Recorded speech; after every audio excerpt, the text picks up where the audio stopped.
What is badness? It is that which thou hast often seen, and on the occasion of everything which happens, keep this in mind, that it is that which thou hast often seen. Everywhere up and down thou wilt find the same things, with which the old histories are filled, those of the Middle Ages and those of our own day, with which cities and houses are filled now. There is nothing new. All things are both familiar and short-lived. 2.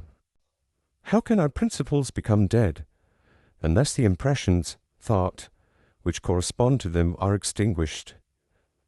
But it is in thy power continuously to fan these thoughts into a flame. I can have that opinion about anything which I ought to have. If I can, why am I disturbed? The things which are external to my mind have no relation at all to my mind. Let this be the state of thy effects, and thou standest erect. To recover thy life is in thy power. Look at things again as thou didst use to look at them, for in this consists the recovery of thy life. 3. The idle business of show, plays on the stage, flocks of sheep, herds, exercises with spears, a bone to cast to little dogs, a bit of bread into fish ponds, labourings of ants and burden carrying, runnings about of frightened little mice, puppets pulled by strings, all alike. It is thy duty then in the midst of such things to show good humour, and not a proud air, to understand, however, that every man is worth just so much as the things are worth about which he busies himself. 4. In discourse thou must attend to what is said, and in every movement thou must observe what is doing, and in the one thou shouldst see immediately to what end it refers, but in the other watch carefully what is the thing signified. 5. Is my understanding sufficient for this or not? If it is sufficient, I use it for the work as an instrument given by the universal nature. But if it is not sufficient, then either I retire from the work and give way to him who is able to do it better, unless there be some reason why I ought not to do so, or I do it as well as I can, taking to help me the man who, with the aid of my ruling principle, can do what is now fit and useful for the general good. For whatsoever, either by myself or with another, I can do, ought to be directed to this only, to that which is useful and well suited to society. 6. How many after being celebrated by fame have been given up to oblivion, and how many who have celebrated the fame of others have long been dead? 7. Be not ashamed to be helped, for it is thy business to do thy duty like a soldier in the assault on a town. How then, if being lame thou canst not mount up on the battlements alone, but with the help of another, it is possible? 8. Let not future things disturb thee, for thou wilt come to them, if it shall be necessary, having with thee the same reason which now thou usest for present things. 9.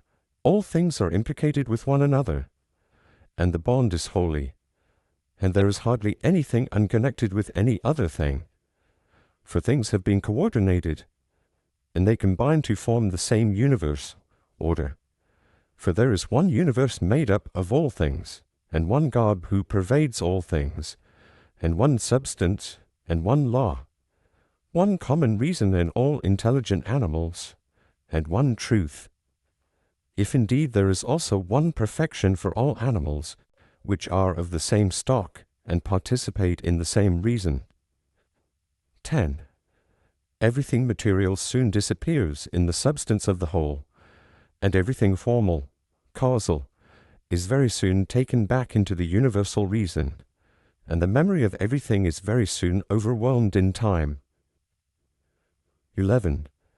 To the rational animal, the same act is according to nature and according to reason. 12. Be thou erect, or be made erect. 13. Just as it is with the members in those bodies which are united in one, so it is with rational beings which exist separate, for they have been constituted for one cooperation, and the perception of this will be more apparent to thee, if thou often sayest to thyself, that I am a member of the system of rational beings. But if thou sayest that thou art a part, thou dost not yet love men from thy heart. Beneficence does not yet delight thee for its own sake. Thou still doest it barely as a thing of propriety, and not yet as doing good to thyself. 14. Let there fall externally what will on the parts which can feel the effects of this fall. For those parts which have felt will complain, if they choose. But I, unless I think that what has happened is an evil, am not injured, and it is in my power not to think so. 15. Whatever anyone does or says, I must be good, just as if the gold, or the emerald, or the purple were always saying this, whatever anyone does or says, I must be emerald and keep my color. 16. The ruling faculty does not disturb itself, does not frighten itself or cause itself pain. But if anyone else can frighten or pain it, let him do so. For the faculty itself will not by its own opinion turn into such ways. Let the body itself take care, if it can, that it suffer nothing, and let it speak, if it suffers. But the soul itself, that which is subject to fear, to pain, which has completely the power of forming an opinion about these things, will suffer nothing, for it will never deviate into such a judgment. The leading principle in itself wants nothing, unless it makes a want for itself, and therefore it is both free from perturbation and unimpeded, if it does not disturb and impede itself. 17. Eudaimonia, happiness, is a good demon or a good thing. What then art thou doing here, O imagination? Go away, I entreat thee by the gods, as thou didst come, for I want thee not. But thou art come according to thy old fashion. I am not angry with thee, only go away. 18. Is any man afraid of change? Why, what can take place without change? What then is more pleasing or more suitable to the universal nature? And canst thou take a bath unless the wood undergoes a change? And canst thou be nourished unless the food undergoes a change? And can anything else that is useful be accomplished without change? Dost thou not see then that for thyself also to change is just the same, and equally necessary for the universal nature? 19. Through the universal substance, as through a furious torrent, all bodies are carried, being by their nature united with and cooperating with the whole, as the parts of our body with one another. How many a Chrysippus, how many a Socrates, how many an Epictetus has time already swallowed up? And let the same thought occur to thee with reference to every man and thing. 20. One thing only troubles me, lest I should do something which the constitution of man does not allow, or in the way which it does not allow, or what it does not allow now. 21. Near is thy forgetfulness of all things, and near the forgetfulness of thee by all. 22. It is peculiar to man to love even those who do wrong, and this happens, if when they do wrong it occurs to thee that they are kinsmen, and that they do wrong through ignorance and unintentionally, and that soon both of you will die, and above all, that the wrongdoer has done thee no harm, for he has not made thy ruling faculty worse than it was before. 23. The universal nature out of the universal substance, as if it were wax, now molds a horse, and when it has broken this up, it uses the material for a tree, then for a man, then for something else. and each of these things subsists for a very short time. But it is no hardship for the vessel to be broken up, just as there was none in its being fastened together. 24. A scowling look is altogether unnatural. When it is often assumed, the result is that all comeliness dies away, and at last is so completely extinguished that it cannot be again lighted up at all. Try to conclude from this very fact that it is contrary to reason. For if even the perception of doing wrong shall depart, what reason is there for living any longer? 25. Nature which governs the whole will soon change all things which thou seest, and out of their substance will make other things, and again other things from the substance of them, in order that the world may ever be new. 26. When a man has done thee any wrong, immediately consider with what opinion about good or evil he has done wrong. For when thou hast seen this, thou wilt pity him, and wilt neither wonder nor be angry. For either thou thyself thinkest the same thing to be good that he does, or another thing of the same kind. It is thy duty then to pardon him. But if thou dost not think such things to be good or evil, thou wilt more readily be well disposed to him who is in error. 27. Think not so much of what thou hast not, as of what thou hast. But of the things which thou hast select the best, and then reflect how eagerly they would have been sought, if thou hadst them not. At the same time, however, take care that thou dost not, through being so pleased with them, accustom thyself to overvalue them, so as to be disturbed if ever thou shouldst not have them. 28. Retire into thyself. The rational principle which rules has this nature, that it is content with itself when it does what is just, and so secures tranquillity. 29. Wipe out the imagination. Stop the pulling of the strings.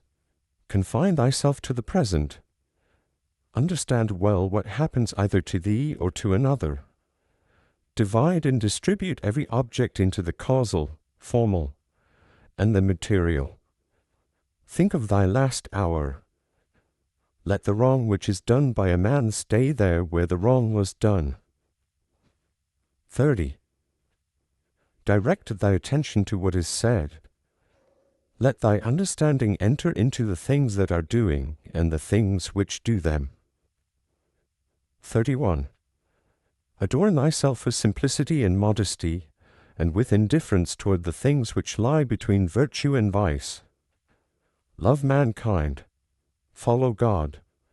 The poet says that law rules all, and it is enough to remember that law rules all.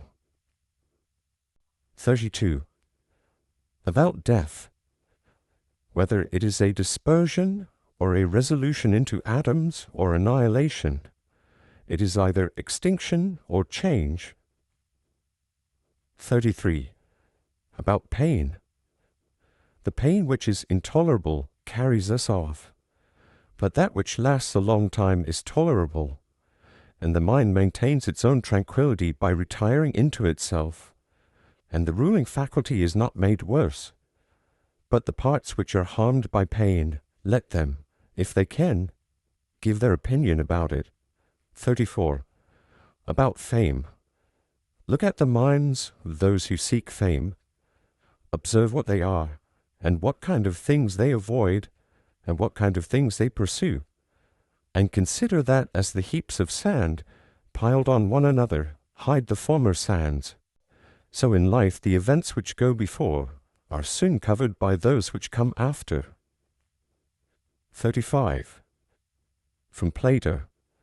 The man who has an elevated mind and takes a view of all time and of all substance, dost thou suppose it possible for him to think that human life is anything great? It is not possible, he said. Such a man then will think that death also is no evil. Certainly not. 36. From Antisthenes, it is royal to do good and to be abused. 37. It is a base thing for the countenance to be obedient and to regulate and compose itself as the mind commands, and for the mind not to be regulated and composed by itself. 38. It is not right to vex ourselves at things, for they care not about it. 39. To the immortal gods and us give joy. 40. Life must be reaped like the ripe ears of corn. One man is born, another dies. 41. If gods care not for me and for my children, there is a reason for it. 42. For the good is with me, and the just. 43. No joining others in their wailing, no violent emotion. 44. From Plato.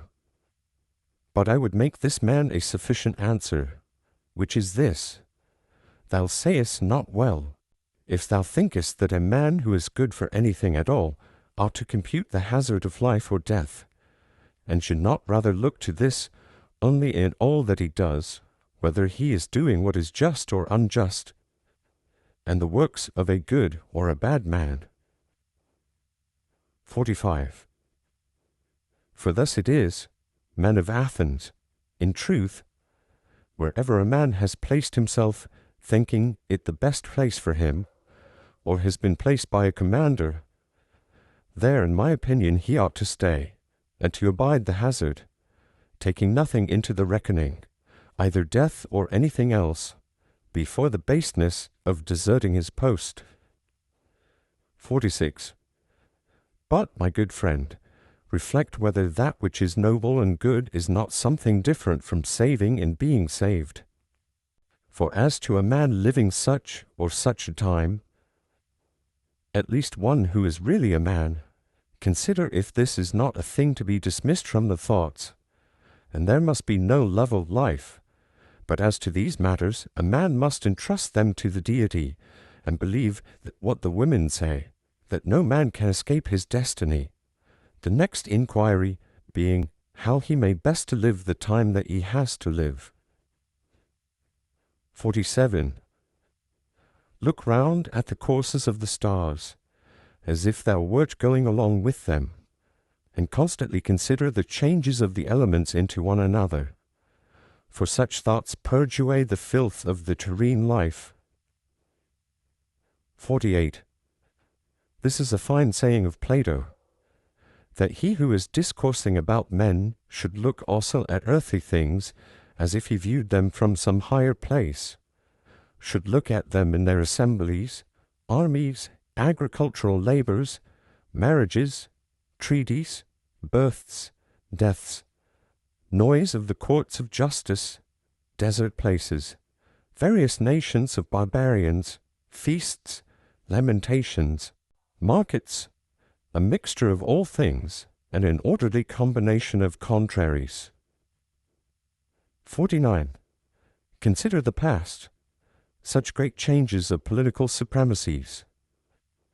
Thou mayest foresee also the things which will be, for they will certainly be of like form, and it is not possible that they should deviate from the order of the things which take place now.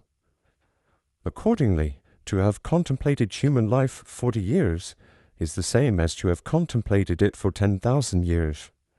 For what more wilt thou see? 50.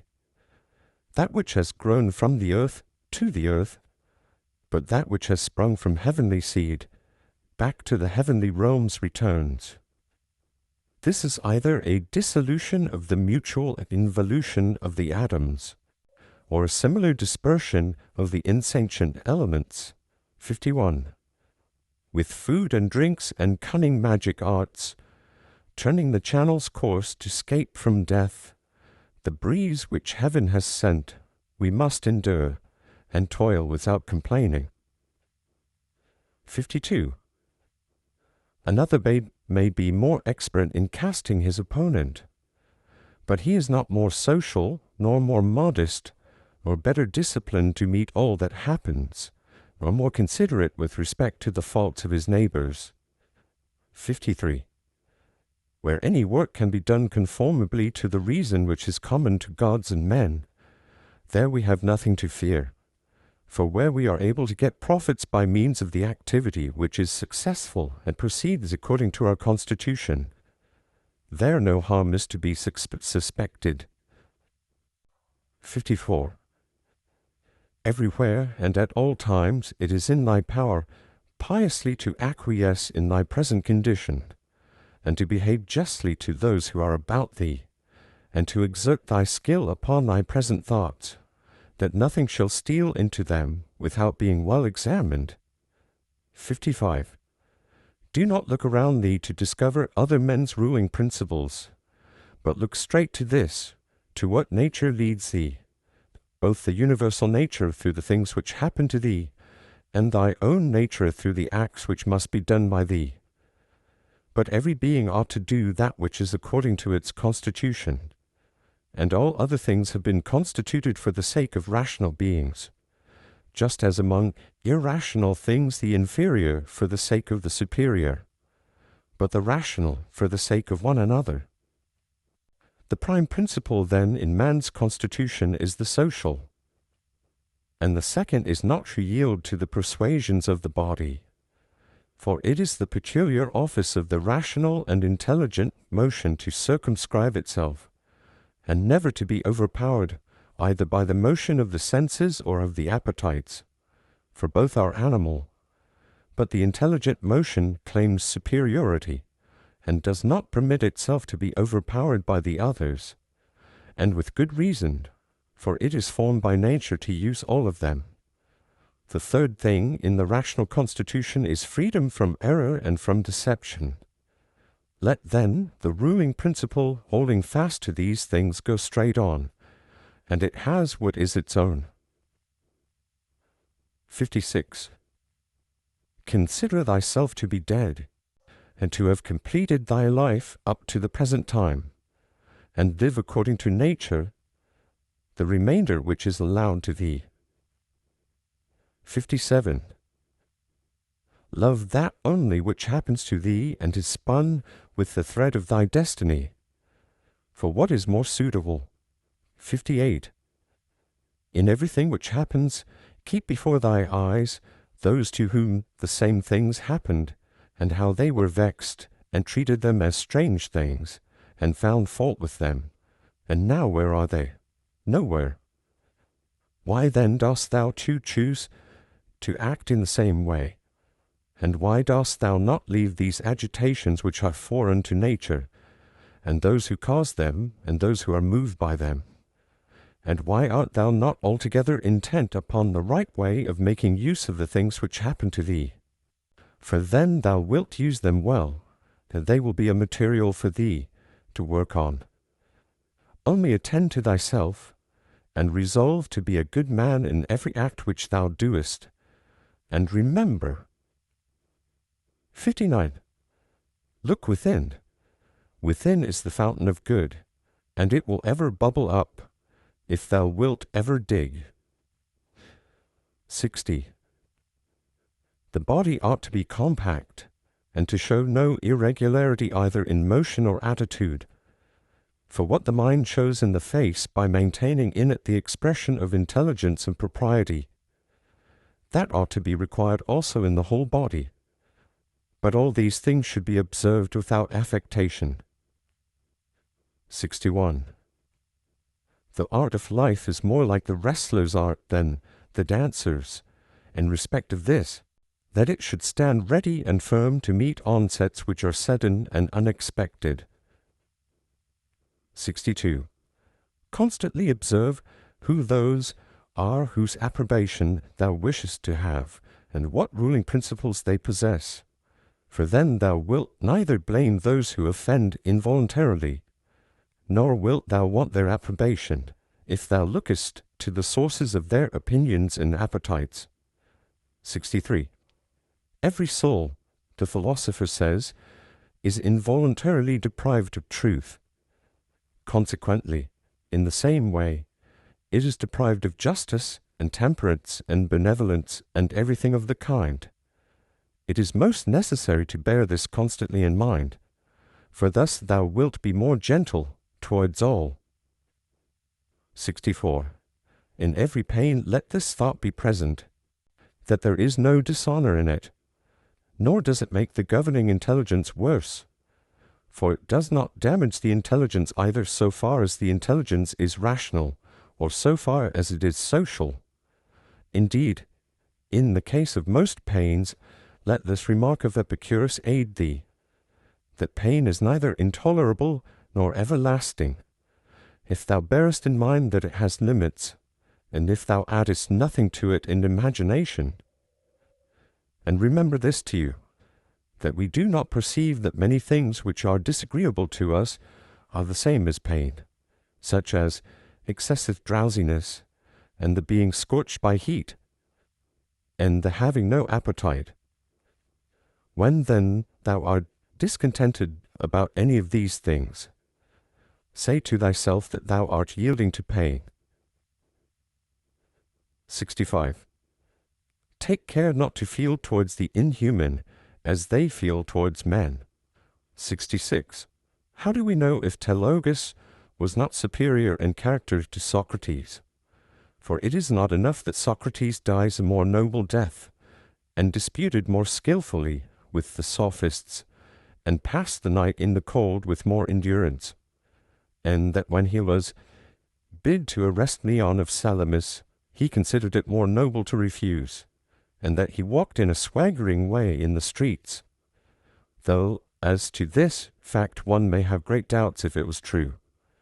But we ought to inquire what kind of a soul it was that Socrates possessed, and if he was able to be content with being just towards men, and pious towards the gods, neither idly vexed on account of men's villainy, nor yet making himself a slave to any man's ignorance, nor receiving as strange anything that fell to his share out of the universal, nor enduring it as intolerable, nor allowing his understanding to sympathize with the effects of the miserable flesh. 67. Nature has not so mingled the intelligence with the composition of the body, as not to have allowed thee the power of circumscribing thyself, and of bringing under subjection to thyself all that is thy own. For it is very possible to be a divine man, and to be recognized as such by no one. Always bear this in mind. And another thing too, that very little indeed is necessary for living a happy life. And because thou hast despaired of becoming a dialectician and skilled in the knowledge of nature, do not for this reason renounce the hope of being both free and modest, and social and obedient to God. 68. It is in thy power to live free from all compulsion in the greatest tranquillity of mind, even if all the world cry out against thee as much as they choose, and even if wild beasts tear in pieces the members of this kneaded matter which has grown around thee. For what hinders the mind in the midst of all this from maintaining itself in tranquillity, and in a just judgment of all surrounding things, and in a ready use of the objects which are presented to it, so that the judgment may say to the thing which falls under its observation, this thou art in substance, though in men's opinion thou mayest appear to be of a different kind. And the youth shall say, to that which falls under the hand, thou art the thing that I was seeking. For to me that which presents itself is always a material for virtue, both rational and political, and, in a word, for the exercise of art, which belongs to man or God. For everything which happens has a relationship either to God or man, and is neither new nor difficult to handle, but usual and apt matter to work on. 69. The perfection of moral character consists in this, in passing every day as the last, and in being neither violently excited nor torpid or playing the hypocrite. 70. The gods who are immortal are not vexed because during so long a time they must tolerate continually men as such as they are, and so many of them bad. And besides this, they also take care of them in all ways. But thou, who art destined to end so soon, art thou wearied of enduring the bad, and this too when thou art one of them? 71. It is a ridiculous thing for a man not to fly from his own badness, which is indeed possible, but to fly from other men's badness, which is impossible. 72. Whatever the rational and political faculty finds to be neither intelligent nor social, it properly judges to be inferior to itself. 73. When thou hast done a good act, and another hast received it, why dost thou still look for a third thing besides these, as fools do, either to have the reputation of having done a good act, or to obtain a return?